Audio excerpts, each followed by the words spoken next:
You know who this is? Well, that's Tasha Mabry. She was the lead singer on Kwame's hit song, Only You. So let's check in on her and see how she's doing now. Peace, Tasha. Peace. Hey, how you Hey, doing? Finally. Can you hear me okay? I really, really can. Wow. How cool. Wonderful. You haven't changed. I appreciate you. Thank you. I know it's been crazy. We've been trying to juggle schedules and things like that. And it's Yeah, like and a that. lot going on in life. So I appreciate you being flexible and patient and enthusiastic and all that good. That's really dope of you. I really appreciate that. I just really want to talk about you and kind of, praise all your successes. So let's talk about what you got going on now with the reggae. You want to talk about that a little bit? Sure. The reggae is fun actually. Right now, I have a show coming up with another artist. He's an international artist. His name is Metadia. It's Metadia and the Cornerstones. So that's going to be at the Sultan Room in Brooklyn on April 24th. So I'm really looking forward to that. Live band vibe. So that's really nice. I'm enjoying reggae at this stage because it's easy. It's laid back, you know? I mean, it's kind of like me at this stage of the game. I've done hip hop. I've done house. Of course, I'm always going to sing gospel. You just recently did a remake, I want to say, of I'm Ready. Did you like it? I like that a lot. Yay, that's what's up. There was a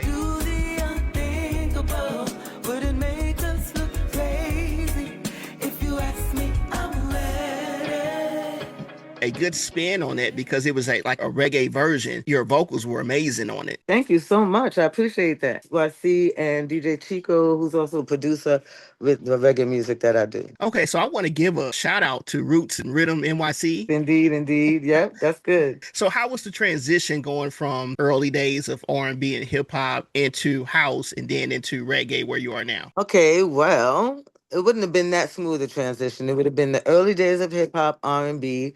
Then it would have been gospel music and church. Came the house music, and now more reggae. Nice. Now, have you always had a reggae bone in your body, or were you Yes. introduced to it? No, I mean, I'm born and raised in Brooklyn, so I think if you're born and raised in Brooklyn, everybody got a reggae bone in their body. But everybody wants to know if you are legitimate. My daddy is from Frisco City, Alabama. I am proud to say. And my mama is from St. Thomas, Virgin Islands. And they met in Brooklyn, New York. And this is me. So I got a Oh little bit of wow. collard greens and callaloo. I said that you and I probably have something in common. I think you went to a performing arts high school. Is that correct? I did. I went to music and art. I went to the Fame School. Something that was a dream of mine. And Oh so I wow. went there for high school, LaGuardia How, Music and Art. did you sing in high school? I did. I sang in Okay. high school. That's how I got in. And it was like weird because like I started singing in elementary school, to be honest, and in the glee club. From there, I also danced. So I was a dancer also. And then when it was time for high school, I was like, okay, let me just do what I love to do. And I auditioned because it was like a dream of mine. I grew up watching the Fame TV show. That and yeah, I took a chance. I auditioned. I sang the song that I graduated with in elementary school. Oh wow. Fast. So either high school was not advanced, or big up to Miss Ashton of PS 268, who I'm sure was quite advanced. Well, speaking of singing, do you have some experiences you want to share from the music industry, just from the early days to current? Well, I would say, okay, early days to come, and there was a time when I stepped out. So I stepped out of it and I did the regular life thing, got married, had a kid, all that. But I will say this, at the time when I got into music, which I do observe is different from now, it was right here. The music was right here. Hmm. Like third base, their DJ lived 2 blocks from me. Okay. We ain't know that till we got off tour. I'm like, Rich, you live down what? Right. You understand what I'm saying? All of, idol makers, Herbie Lovebug Cool, they right there in Queens. You know, Wow. the link with Kwame was through his best friend in Brooklyn and through my best friend. One of my childhood best friends at the time, her name is Angela Hunt. Big up to her. She is a Grammy winning writer for New York. She wrote New York, fam. Wow. And we grew up on the same block. This is what I'm telling you. We grew up on the same block, okay, running around. And I always would sing in the house, and my voice was strong, so everybody in the block knew I sing. And she went to Trinidad back and forth, and she came back one summer, was like, "Oh my God, T, I'm back." And I was like, "Finally." And she was like, "And when I was away, I did a Miss Trinidad and Tobago thing, and I won, and they're giving me funding to do whatever, and I want us to make a group." And we started off as a duet. The name of it was Wow. Risque. And then from there, we were going to start working with Kwame, through some machinations. But, life goes up, life goes down. I ended up doing the lead with Only You and touring with him. So it was really kind of awesome. But after that, I kind of pulled back. I did get Mhm. on my Jesus piece for a minute. I ain't gonna lie. Which is fine. Yeah, It that's sure is. fine. I ain't mad because the truth is, I remember in the beginning, some years it would be hard because I Mhm. really wanted to sing. And everything was saying, that's worldly, that's the devil, that's the devil. But I'm like, I got folks like I respect my grandmama. Like, you understand what I'm saying? So I Mhm. just meant it was hard for me, but based on what I thought was right, I thought that was enough for me. But then I think even that same God rewards you and showed me that, but I had to go in to come out. You feel me? So I don't Right. have any regrets. I've always been very spiritual, spooky, whatever you call it, more religious than my family, forever, forever. Like, my downstairs neighbor was holiness and I was getting down with holiness because the Baptists, y'all was too easy breezy. You understand? I'm 12. What I know? You understand? So I'm just saying, so it's just personality. It ain't no judgment. It's just personality. So I had to go in because I had to go in order to go through.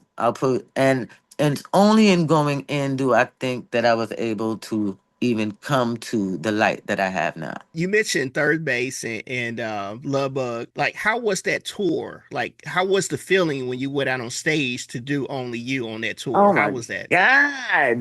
I ain't gonna lie. I'd be scared, bruh. I used to be what? I'm not gonna lie, I would be old. But then again, you young, and so you also, you 17, 18, you think you could conquer the world, but not really because I was scared, right? Right. And I'm still who I am. I'm a girl from Brooklyn. I sang in elementary school. Everybody know I could sing, you know what I'm saying? But it's Yeah. a dream. I'm living a dream. So I'm also at the same time amazed that I'm like on tour with people that I was just watching on TV, like, oh my God, I can't imagine like Kid and Play, Salt and Pepper, like Dana Dane. That's a dream. Like, so even then I was still like quiet, like watching. Um, but I loved it. Do you I have do pictures? remember Kwame probably got all the pictures. I have to find Okay. some from him, but I'm sure he has them. I loved it. They the tour bus was weird. The tour bus was fun. You used to see, it wasn't like today where it's like an apartment. But then it was small, it was cubbies, but it was a lot of fun. And we used to roll a lot with Digital Underground. That was so like Wow. eventually when you get on tour, you like just link with people who you just, okay, you my clan from the East Coast. That's a fact. You my clan from the, like, you link with people. And we really linked with Digital. Big up, rest in peace, Greg. So we linked. Big up, Money B, still here.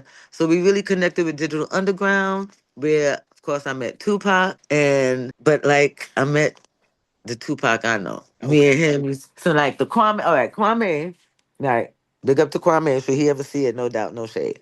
Kwame is very professional, Mhm. extremely professional. I give him that. You can never take that from him. We young, we 17, 18. Maybe our road manager was 22, 23. I don't know. But he was extremely professional and there was no drinking, no smoking. You would think that I had all of these party. No, no, you thought. And he loved Prince. He Okay. loved the time. And they were very disciplined. Mhm. And so he imitated that discipline, and we never got drunk on the road. We never got high on the road, except for when I used to sneak and run around with Pac. So give me that story. You and Tupac. Give me something.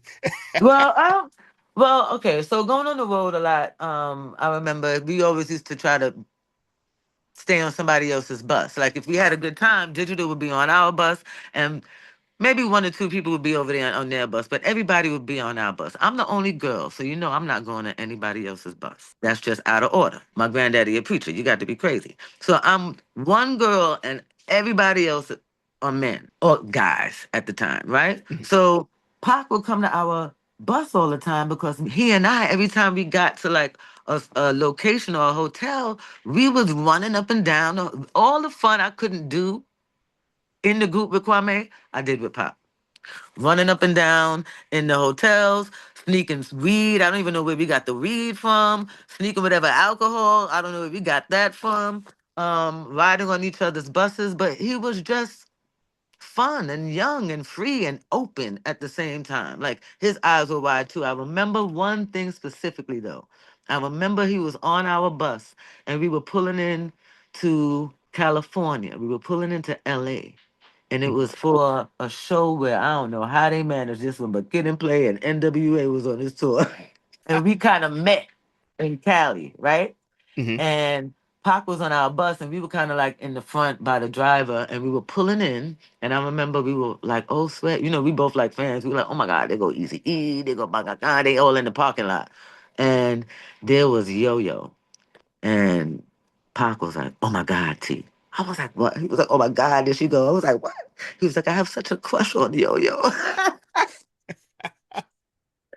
He was just so cool, so real, and just so like I don't know, just fun loving and easy.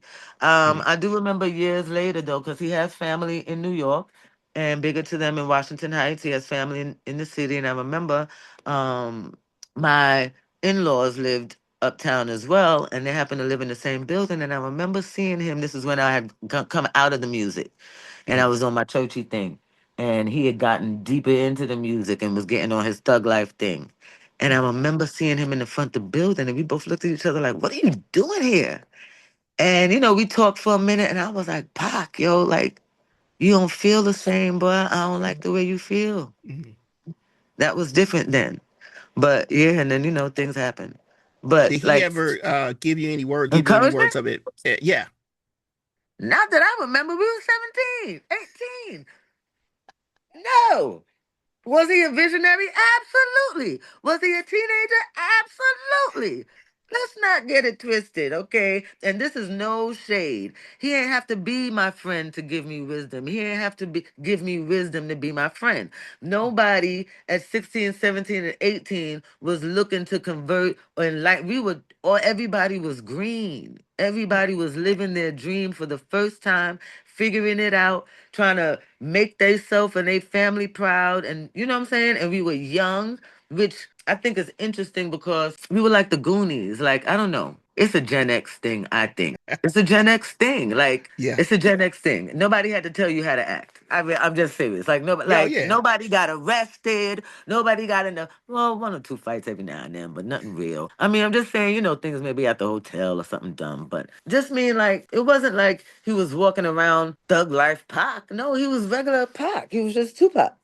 Right. Right. He Was was there Tupac from a Digital Underground. What you talking about? Like when he got on stage, he put on the outfit like everybody else and came out like a midget, like he was having fun.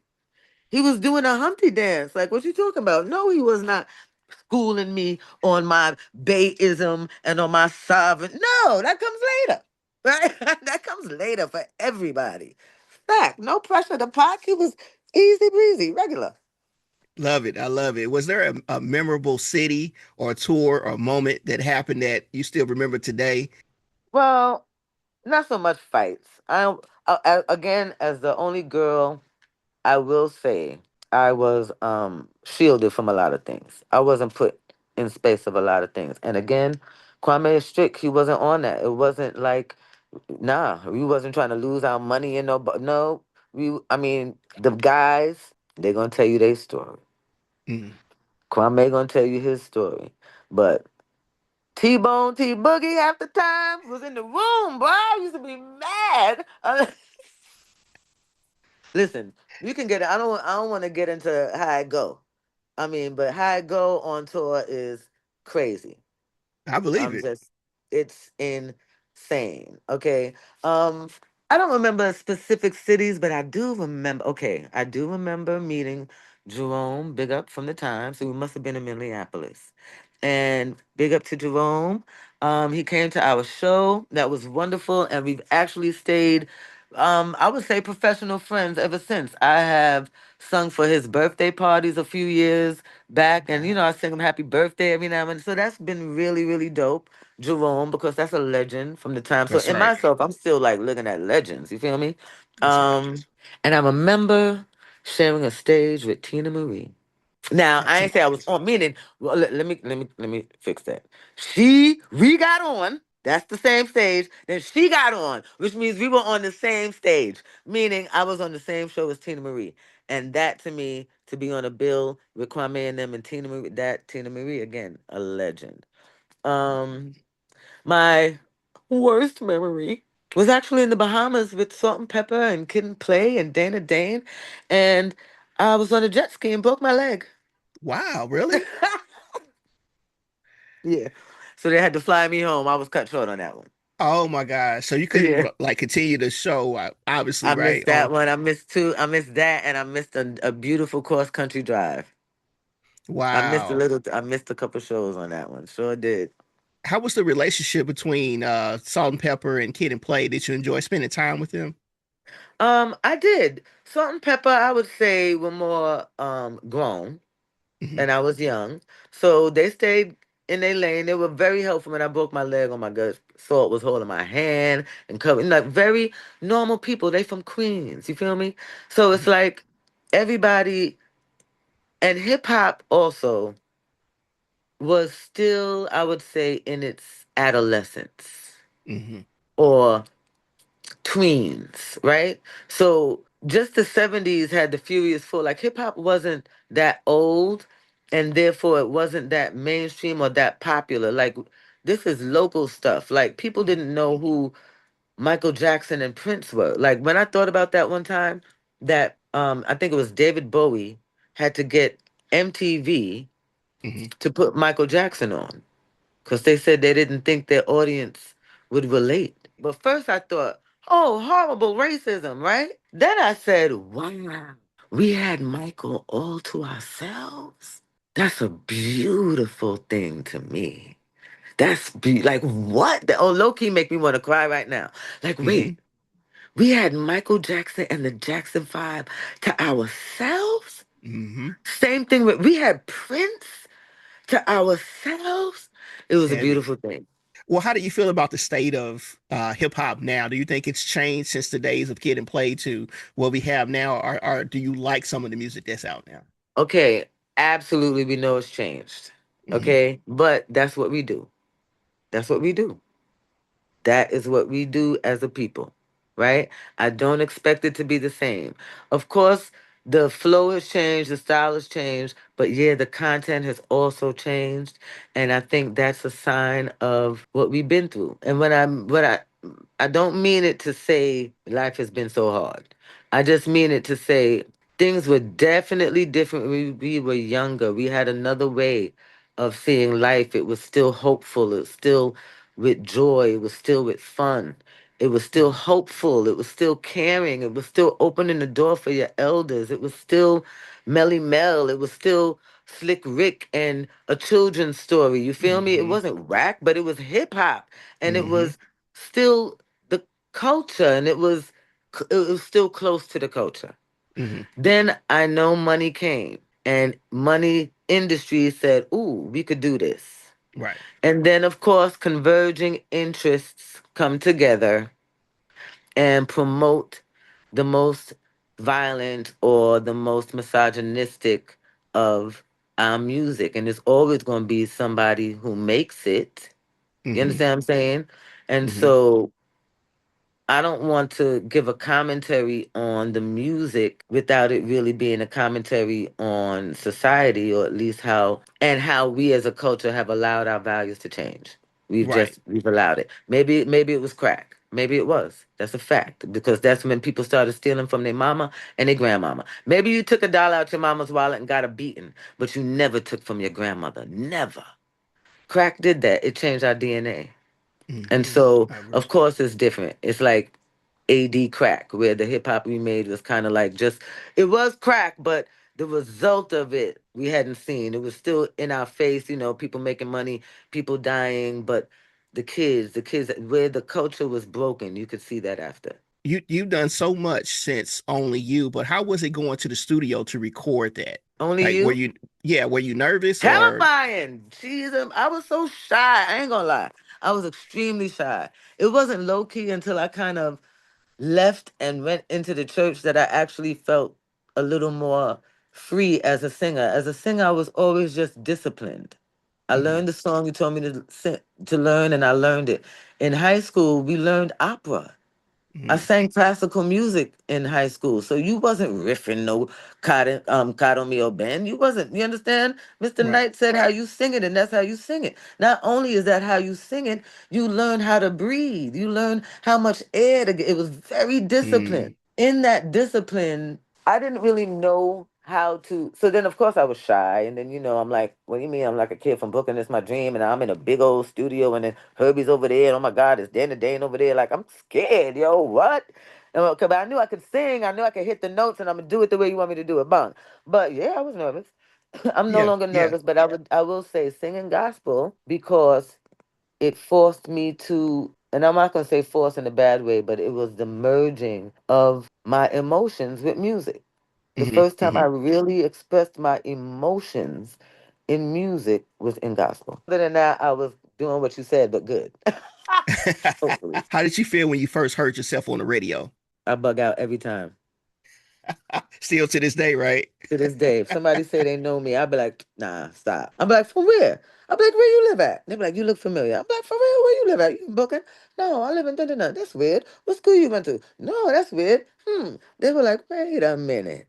Are you a? I'm like, nah, you don't remember that. And I'm like, you say word. So like stuff like that. Yeah. Like I have a friend, like for example, like I have a friend who um we see each other when we hang out. If we hang out, we see each other, and it's all love, all laughter. It's great. Great personality, great person, love her to death, right? I did a show with Kwame recently when he had a show here in New York City, and I just did a little guest thing, and I came out, and I'm looking in the audience, and I see her in the audience, right? So, I'm happy to see her because, that's what's up. You give you a little shout in the audience. But at the end of the show, she comes to me and she's like, Tasha. And I'm like, yeah. She was like, I don't understand. I'm like, you don't understand what? She's like, all this time I knew you. Why didn't you tell me you sang that? I said, who does that? Meaning, you don't meet nobody and be like, oh, my name is Tasha. I'm happy to meet you at this party. I know this drink was great, right? The music is awesome. Did you know I sang with Kwame? That's dumb. You know what I'm saying? So, like, I'm a person. So, a lot of people don't even, like, she ain't even know till she saw me on stage. Like, I don't need you. I don't need people down the street to be like, oh, there go that girl. I just How want to was make that money. I don't want to, you ain't got to know me, but how was reuniting with Kwame to do that show? Was that quite an experience? Or you guys talk all the time?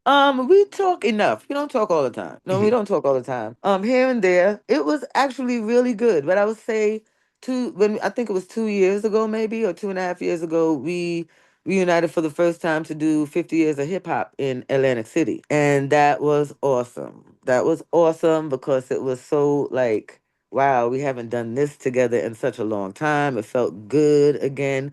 It felt familiar. hmm, Um, it felt natural. It felt easy. We didn't hmm. even rehearse. You know what I'm saying? It felt That's right. great. Then, we in the whole stadium. That again felt natural. I'm not scared anymore. Obviously, I done mad arenas. And that is an awesome energy. And like they were singing my parts and singing the song. I'm like, say what? That felt wonderful. So then when we came back and did this, I'm like, come on, fam. I live in New York, bruh. You're not gonna come here and not let me get on stage. So we talk like that. So we're Yeah, friends. We talk like that. right. I mean, That's dope.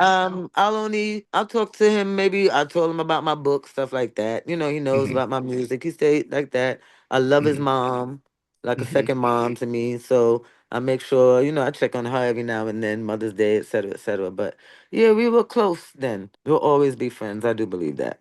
But Of everybody course. living life, so which is awesome, and I'm happy for him. I'm proud of him with his new album. Nothing he does surprises me. I'm so proud of him with all of his. I chuckle with his toy joint. I am. It's hilarious to me. He's an action figure, like you have no idea.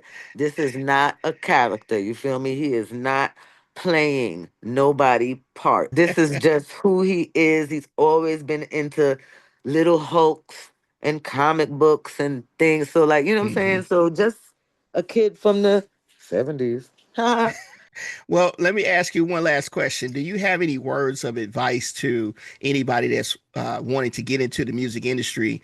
Things to look out for, just music contracts, or just anything you want to share? Well, just in general, I would say always follow whatever you love. Follow your joy. I mean, unless it's like violent. You feel me? I'm not condoning violence and all of that. But I would say follow your joys. I kept singing. I kept singing. First, maybe first it was focused in church. Then when I grew past certain things, I kept singing. And I realized that the only person who could stop me was me. No one can stop you. Like, do what you love to do. And I don't think you should do it in order for the money to come. And don't get me wrong, we all get mixed up on that. So do I. So do I.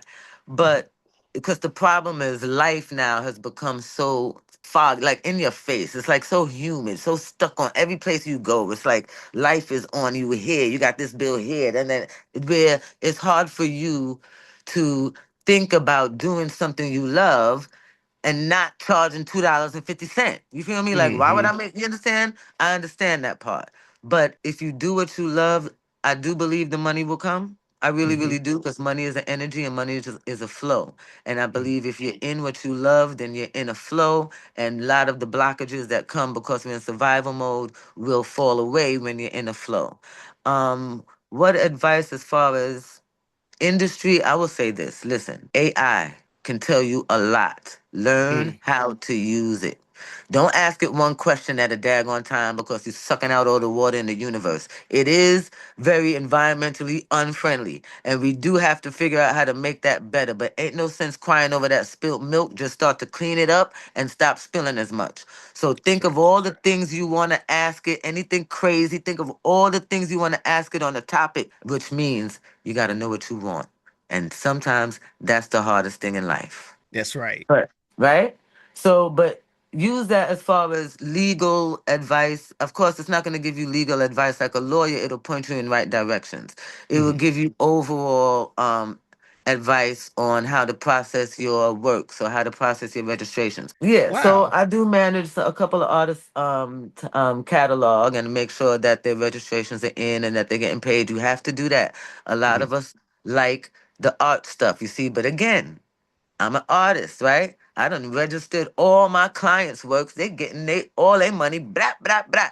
I used to work for ASCAP. I'm gonna wait. You see what I'm saying? So that's what I'm Right. saying. That's how we do with ourselves. So try not to do that with yourself. Make yourself Hmm. a priority. If you got to work every day all day, then you got to find 2 days or 3 days to do something that's towards your goal. I don't care if that means you singing in the shower, you practicing a Hmm. song.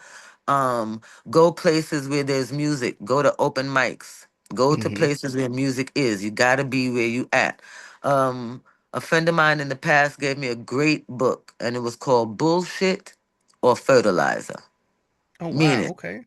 everything you say is either bullshit or fertilizer. If you an artist and you ain't doing art, bullshit. If you an artist and you drew a picture and threw it away and didn't like it, fertilizer. But you Mm. gotta be doing your thing, or else you really bullshitting yourself because, again, that's faith without works. Hmm. You gotta chase it. Don't chase the bag, but chase. I don't even know if you have to chase it. I don't. I don't think you have to chase it. I believe we've been taught to chase it, and that Hmm. pushes us out of ourselves so much. Hmm. Hmm.